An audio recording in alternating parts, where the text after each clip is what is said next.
Aujourd'hui, une nouvelle vidéo dans laquelle on essaye la MX250 de chez AEB.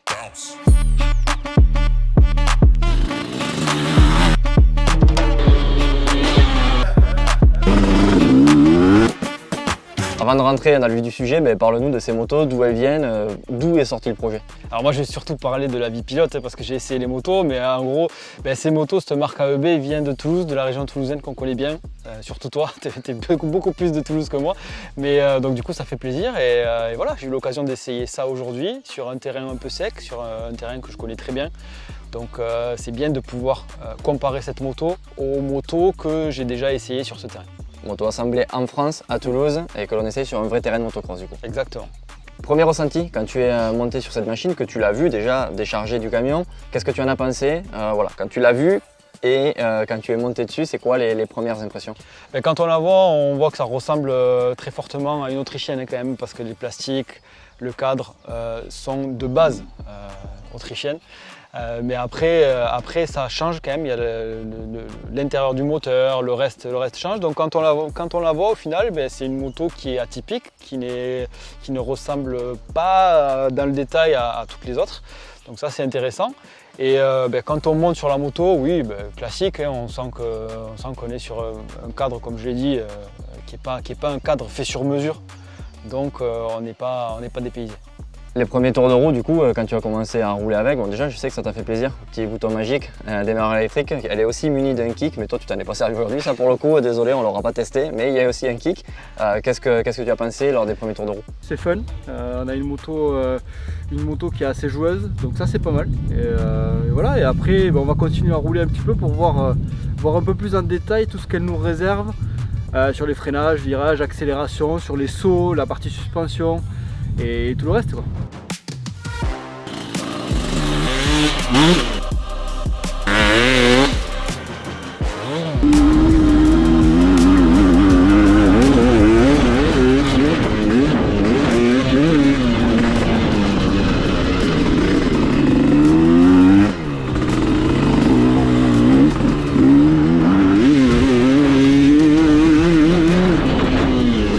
Sur la partie moteur, on retrouve du moteur qui porte la cylindrée à 230 avec une évolution complète dans le moteur. On a choisi les 230 parce que c'est un peu une cylindrée entre 125 et 250 parce qu'on sait très bien que les 125 ça manque un petit peu de couple et les 250 c'est un peu trop violent. Donc on a choisi pour les débutants un moteur facile et éprouvé. C'est une moto qui est en deux bases, hein, deux puissances on va dire. Première puissance 22 chevaux, deuxième puissance 38 chevaux. Donc on peut avoir les deux avec une manipulation rapide, on arrive à changer le boîtier qui permet de passer de 22 à 38 chevaux. J'ai commencé par la 22 chevaux. Très franchement c'est destiné aux pilotes qui débutent. C'est souple mais pas assez de puissance pour un pilote avec mon niveau, donc il en manque un peu. À haut régime on sent qu'elle sature un peu vite.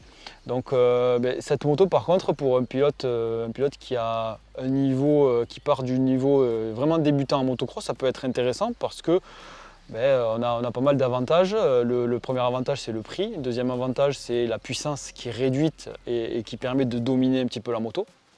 Et voilà, donc c'est assez intéressant. En restant sur le moteur, tu as réussi à te projeter sur l'aspect débutant. Toi qui es un pilote maintenant confirmé, on est sur une vraie piste de motocross aujourd'hui avec des gros sauts.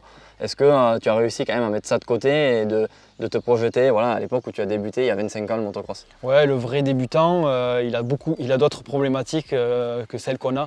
La première, c'est d'arriver à faire le tour et gagner un petit peu de vitesse petit à petit avec une moto qui lui permet de gagner de la vitesse.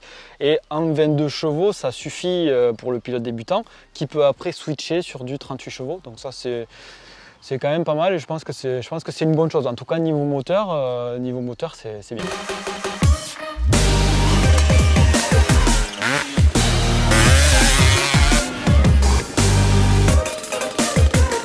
Concrètement, on a décidé de se projeter vers une partie cycle qui était récente, connue et reconnue, que tout le monde utilise plus ou moins.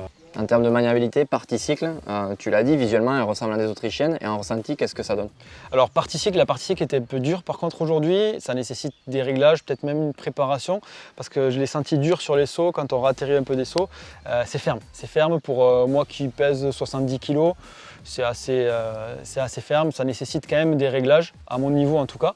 Et si je reviens sur la partie moteur, sur la partie 38 chevaux, les 38 chevaux, donc là ça apporte beaucoup plus de puissance. Cette puissance, il faut un peu de réglage aussi pour qu'elle bénéficie un peu plus de couple, pour arriver à être au niveau au-dessus, c'est-à-dire compétition. Voilà, il nécessite un peu plus de couple, mais pour le pilote débutant c'est pareil, il se fera plaisir avec une moto qui a un peu plus de puissance et où on peut switcher de l'un à l'autre assez rapidement.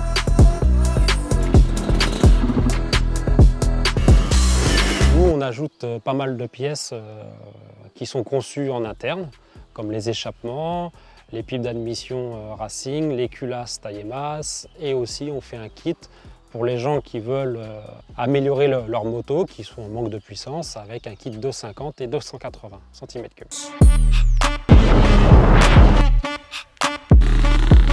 Cette moto en fait est destinée pour les débutants qui vont vouloir se mettre au cross ou à l'enduro, à tout âge on va dire, et à tout type de morphologie, puisqu'on va pouvoir aussi permettre de rabaisser la moto en changeant simplement une vis. On est sur un tarif aussi très abordable, ce qui va nous permettre pareil de pouvoir à quelqu'un d'investir sans avoir forcément une moto d'occasion avec des années ou des heures et non certifiées, où on va se retrouver à faire des changements de moteur ou de piston.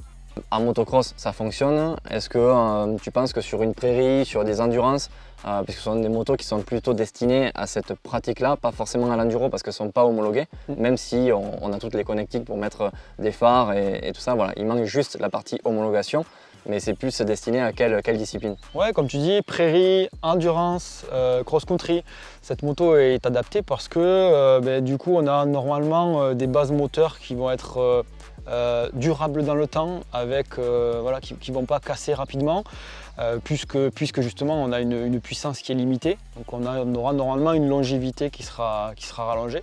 La partie suspension, ça nécessitera quelques réglages, mais du coup les réglages sont moins précis en cross-country, en prairie, en endurance. Donc ouais, elle est adaptée à tous ces pilotes là, et il y a beaucoup de pilotes qui veulent faire ça, donc ça peut être intéressant. Elle est adaptée, et en termes de ressenti, quand tu montes dessus, c'est pas une moto qui fait, on va dire, on peut la comparer à la X-Trainer par exemple, qui est une moto vraiment destinée aux débutants en enduro, qui est très basse, avec des cale-pieds qui vont avoir tendance à toucher en cross. On avait fait une vidéo d'essai là-dessus. C'était clairement pas adapté au motocross. Là, est-ce que quand tu montes dessus, tu as l'impression d'être sur une vraie moto de cross, entre guillemets? Alors sur une vraie moto de cross, oui. Par contre, comme je dis, pour arriver à rouler à son vrai niveau et arriver à rouler vite, il va falloir préparation suspension, il va falloir adapter un petit peu. C'est pas la cible. La cible, c'est pas le pilote qui veut faire de la compétition, qui a déjà un bon niveau. C'est le pilote qui débute jusqu'à qu'il commence à vouloir faire des courses et les premières courses. Et ensuite, là, on peut basculer sur le reste. Mais voilà, tous ces pilotes-là qui veulent faire leur première course, qui veulent commencer avec ça, là, je pense que ouais, c'est une bonne chose, parce qu'il y a le prix qui est attractif, il y a le fait que ça soit une moto qui, normalement, durera dans le temps, quoi.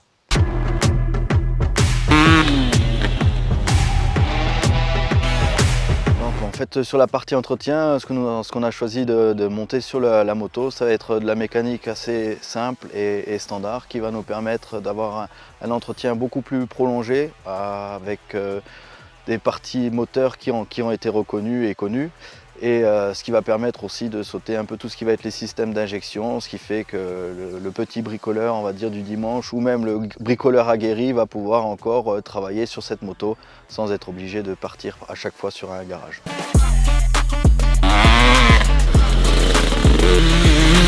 Sur le site internet aeb-développement-motors, et vous allez pouvoir trouver le 250 aujourd'hui avec un onglet précommande où vous le rajoutez tout simplement au panier. En tarif, on sera sur du 6 700 €. En précommande, en ce moment, pour le lancement, on va être à 6 500 € et on offrira le fameux boîtier CDI Racing développé pour cette moto, qui permet de passer de 22 chevaux au 38 comme tu as pu le constater. A savoir aussi que sur le site AEB, il y a pas mal de pièces racing disponibles pour ces motos et pour d'autres machines. Donc on n'a pas eu l'occasion de tester aujourd'hui, mais c'est à voir sur le site, à découvrir de votre côté.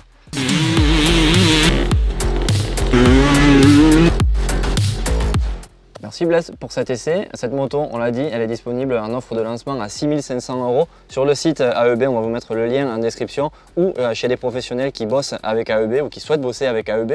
De ton côté, n'hésite pas en commentaire juste en dessous à me dire ce que tu ferais avec 6 500 €, si ça serait plutôt acheter une machine neuve comme celle-ci, plutôt acheter une machine de cross japonaise ou autrichienne d'occasion.